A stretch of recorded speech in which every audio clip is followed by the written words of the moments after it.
अस्सलाम वालेकुम एवरीवन। सो आज इलिस्ट्रेटर को हमने स्टार्ट किया हुआ है ऑलरेडी। तो आज उसके कुछ जो टॉपिक्स थे उनको मैं क्लियर करवा दूं आपको। उनके कुछ लेक्चर्स हैं जो बना के आपको मैं आज थोड़ा सा डिटेल के साथ उसका डिस्क्राइब कर देता हूं। सो प्रीवियस लेक्चर के अंदर हमने देखा था कि डायरेक्ट सिलेक्शन को यूज़ करना और पेन टूल को यूज़ करना और फिल एंड स्ट्रोक के बारे में हमने देखा।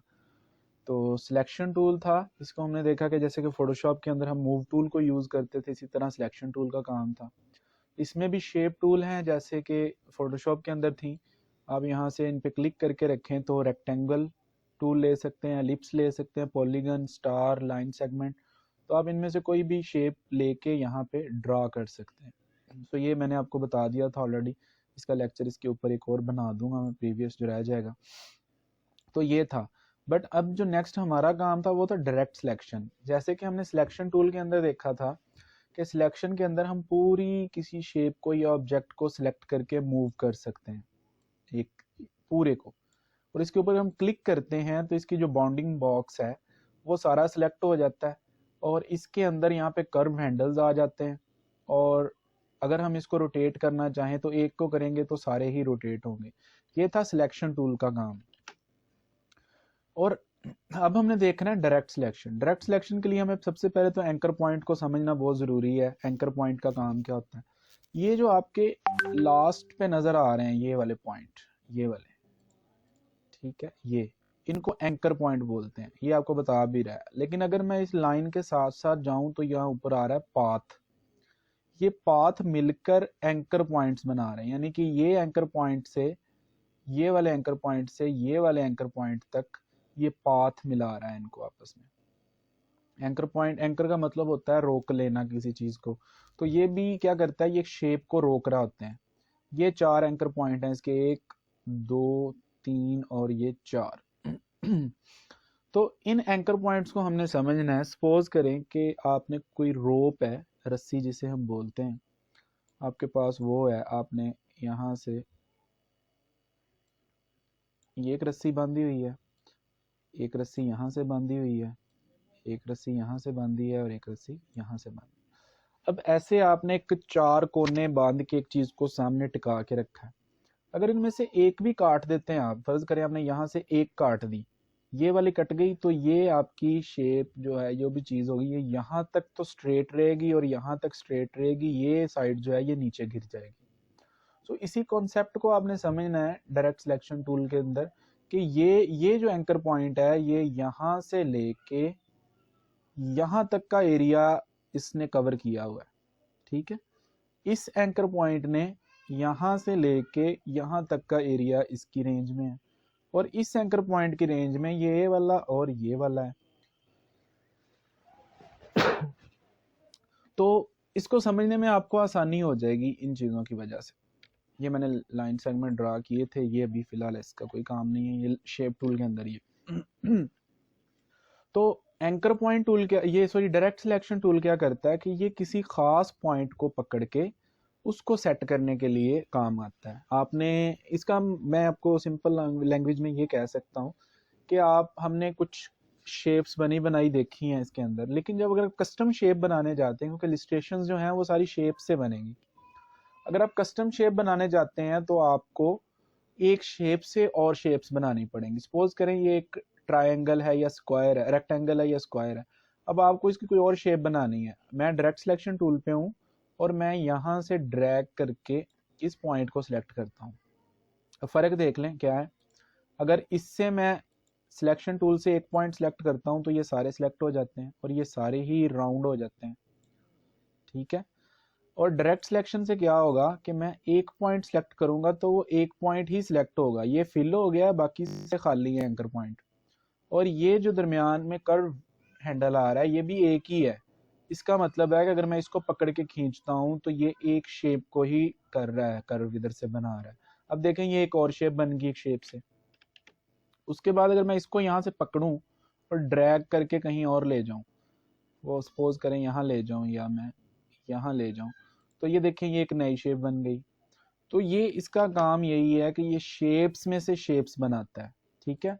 तो ये डायरेक्ट सिलेक्शन का काम है। आप कोई भी ख़ास एक पॉइंट को सिलेक्ट करें या आप 2 पॉइंट सेलेक्ट करने हैं तो आप इस तरह सिलेक्शन बनाएं, तो ये 2 पॉइंट सेलेक्ट हो जाते हैं और आप इसको ऐसे कर्व बना दें तो ये दरवाज़ा सा बन जाता है। मतलब कुछ भी काम आपने करना है, आपने कोई ख़ास पॉइंट पकड़ने हैं तो आप डायरेक्ट सिलेक्शन का यूज़ करेंगे। उसके बाद मैं यहाँ पे ही ले लेता हूँ एक सर्कल, ओवल गैलन ले लिया मैंने। अब इस पे अब देखें, अब मैं एक पॉइंट सेलेक्ट करता हूँ, जस्ट इस पे क्लिक करता हूँ मैं, ये देखें मैंने क्लिक किया तो इसके ये हैंडल्स निकल आए हैं। ये हैंडल्स, ये हैंडल कौन से हैं? ये इसकी जो कर्व्स को कंट्रोल कर रहे हैं। और ये इस वक्त इस एंकर पॉइंट को मैंने सेलेक्ट किया है तो इसने जस्ट इस एंकर, ये एक साइड, ये एक हैंडल का मतलब है कि ये वाली साइड यहाँ तक, और इसके दोनों सिलेक्ट हुए हैं क्योंकि मैंने इसके ऊपर क्लिक किया था। ये भी सिलेक्ट है और ये भी सिलेक्ट है, मतलब इसके ये दोनों बाजू सिलेक्ट है यहाँ तक। अब मैं चाहूँ तो इस वाले हिस्से को डिलीट भी कर सकता हूँ। डिलीट की प्रेस करूँ तो ये हाफ हो जाएगा। ये बाज़ औक़ात आपको हाफ सर्कल की ज़रूरत पड़ेगी, देन आप इसको यूज़ कर सकते हैं।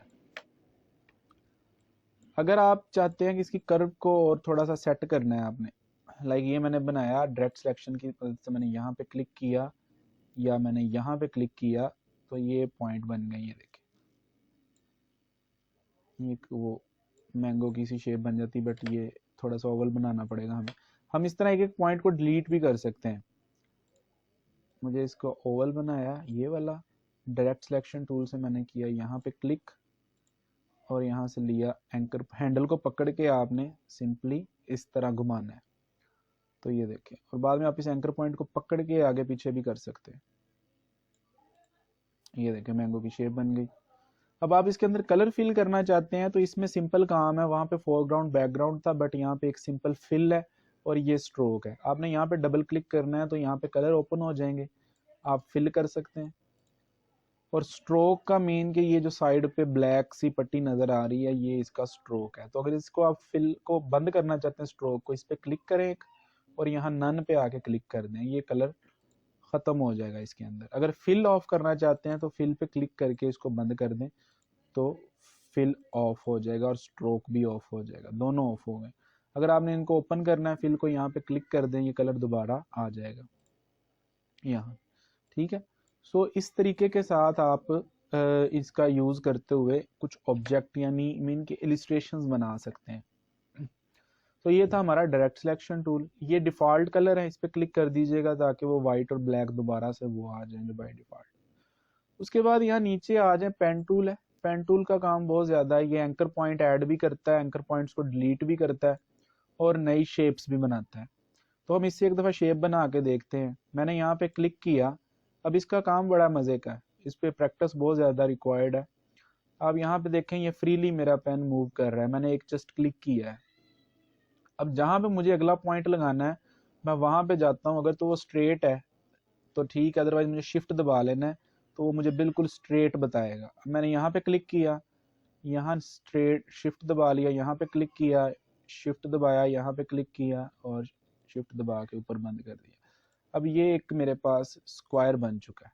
ठीक है, ये देखें, ये इसके मैंने पॉइंट कहाँ वहाँ पे, एक यहाँ पे ऐड किया था, एक यहाँ किया, एक यहाँ किया और एक यहाँ, यानी मैंने 4 एंकर पॉइंट ऐड किए।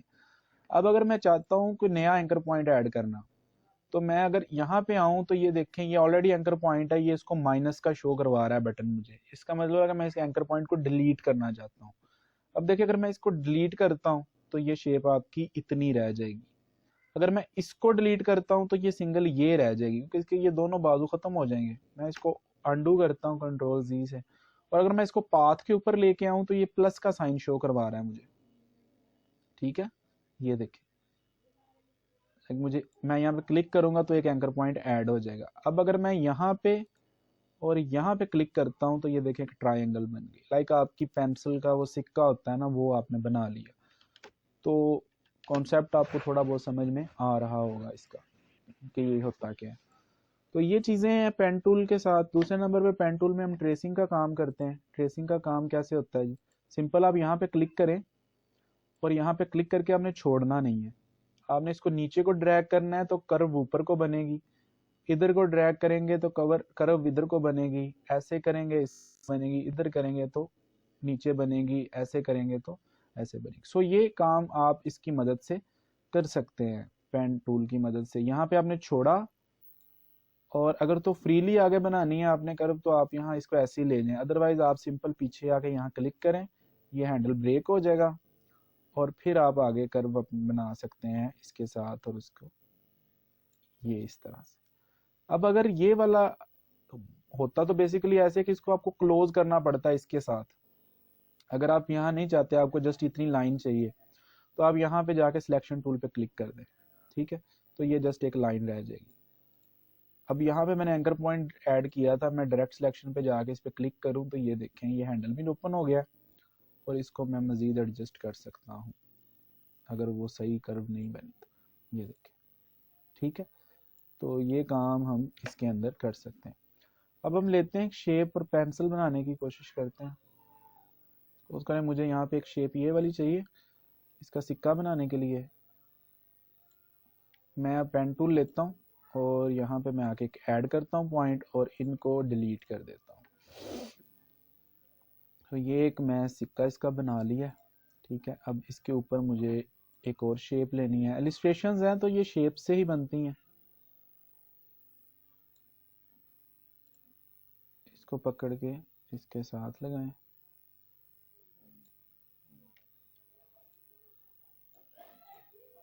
ये दोनों मिल गए इस तरह।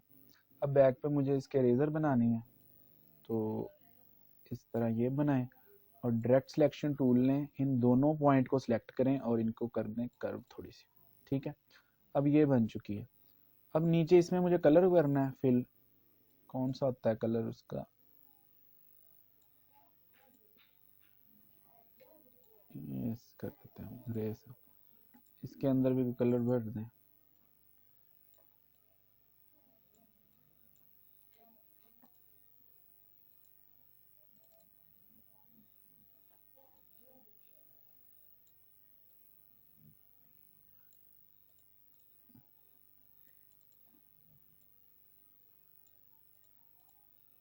ये बन गई। तो ये अभी सिंपल मैंने एक बनाई है, इसमें आपको मैं एक ग्रेडियंट के साथ एक सही पेंसिल बनानी भी बताऊंगा ताकि आपको इसका आइडिया होगा। सो आज के लिए ये बहुत है, थोड़ी सी प्रैक्टिस करें, इलिस्ट्रेशंस बनाने की कोशिश करें।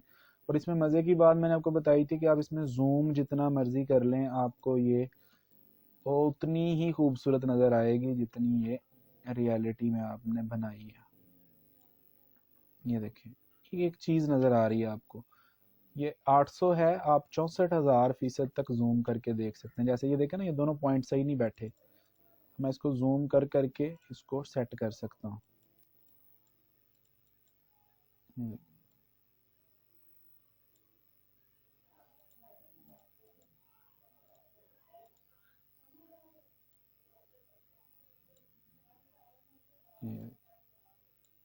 ये अब यहाँ से वो दूर हो गई। तो इस तरह से आप इसको एडजस्ट कर सकते हैं। ये अभी 12,750 हुआ है जूम। जूम आप इसको बहुत ज़्यादा कर सकते हैं, और वही तरीकाकार है, स्पेस बार दबाएं, हैंड टूल आ जाता है, आप इसको पैन कर सकते हैं जैसे हमने उसमें किया था फोटोशॉप में। तो सारे टूल मिलते जुलते हैं, बट इनमें कुछ काम ऐसे हैं जो बड़े मज़े के हैं, उसके ऊपर हम आहिस्ता आहिस्ता अब काम करेंगे। इसकी प्रैक्टिस कीजिएगा। अल्लाह हाफिज़।